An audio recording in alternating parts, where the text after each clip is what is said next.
Today, we're going to open up a government report that's over 75 years old. Now, this isn't some dusty history book. Think of it more like a cold, scientific autopsy of a weapon that completely changed our world. This is the official British mission report on the atomic bombs dropped on Hiroshima and Nagasaki. And trust me, its findings are just as chilling today as they were back in 1945. And here it is. This is the actual document. You can almost feel the weight of it, can't you? So, right after World War II ended, a team of British experts was sent into the ruins of Hiroshima and Nagasaki. They had one single, incredibly daunting task: to scientifically analyze a weapon that seemed to break all the known rules of warfare.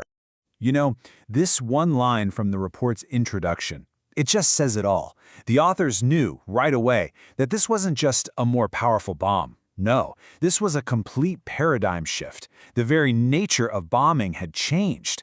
Everything they thought they knew about destruction was suddenly obsolete. The report lays out the numbers with this kind of chilling, detached precision. In Hiroshima, August 6, 1945, 80,000 people killed, gone in an instant. And more than 4 square miles of a bustling city just erased. And then, just 3 days later in Nagasaki, another 40,000 lives were extinguished. With just these 2 bombs, humanity had set a terrifying new record for its own capacity for destruction. So who exactly were these people? Who do you send in to apply cold, hard logic to that kind of unimaginable chaos? Well, they were part of the British mission to Japan, and their specific expertise is actually kind of surprising. And that's a really good question, right? Why send British experts all the way to Japan?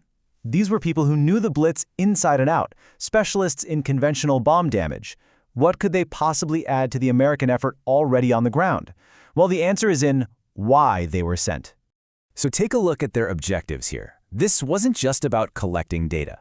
The real, crucial objective was to understand what the effects would be on Great Britain. They were there to answer a terrifying, urgent question for their government: what would happen if this bomb fell on London?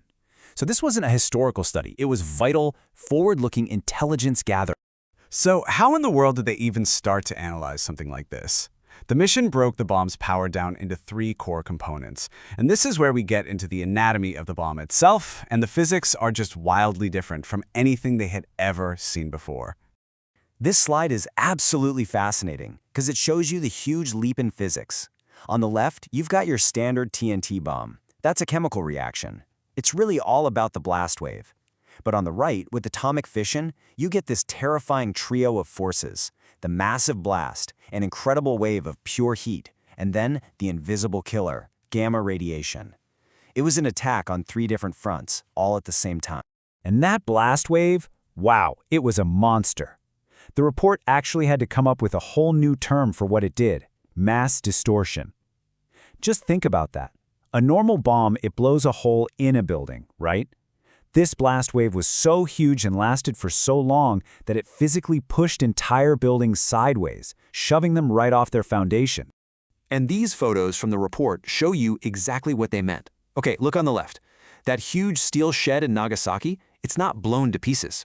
It's literally bent sideways, like a giant hand just shoved it over. And then on the right, in Hiroshima, this solid concrete building wasn't knocked over. It was crushed downwards from the force of the explosion high above it. 2 completely different and equally devastating types of destruction. So the team identified these 3 totally new blast effects. First, you've got mass distortion, that sideways push. Second, there is almost no blast suction. With normal bombs, there's a push and then a pull. Here, the initial push was so long and powerful, it did pretty much all the damage. And third, that unbelievable downward thrust, which crushed buildings from the top down like a giant hammer. Okay, so that's the physics of it. But what does that kind of force actually do to a city? How does this scientific analysis translate to the streets, the buildings, and the people who are at ground zero? This one photo from the report, it's just breathtaking in the worst way. It shows this panoramic view of Hiroshima. The investigators described it as a burnt city, but that doesn't even begin to capture it. It's just total erasure. The entire landscape of the city is gone, leaving only the concrete skeletons of the strongest buildings behind. And the collapse wasn't just about the buildings. It was the collapse of society itself. The report points out that the destruction was so sudden and so complete that there was no organized response. Everyone, civilians, police, government officials, they all just fled in what the report calls a panic flight. In one single moment, Hiroshima just stopped being a functioning city. And this table, this might be the most chilling part of the entire report. This is where the mission took the horror of Hiroshima and translated it into a direct warning for people back home. They calculated that a single bomb would completely destroy a typical British house from half a mile away and make it unlivable from 2.5 miles out. All of a sudden, this wasn't about a distant city in Japan. This was about your own neighborhood, your own street. But, this report wasn't just meant to be a grim accounting of all the destruction. The authors had a very clear purpose in mind when they published it. They hoped this cold, hard data could actually be a guide for building a better future. And they state that purpose right here in the foreword.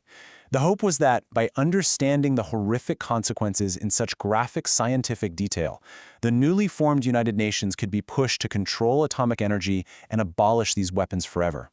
It's a scientific document with a profoundly hopeful and political ambition at its heart. The authors of this report dissected destruction piece by piece, hoping to teach the world how to survive. They laid out all the facts, believing that a clear understanding of the abyss would be enough to keep humanity from falling in. And now, all these years later, in a world still filled with these weapons, you really have to wonder, was that belief in our own reason misplaced?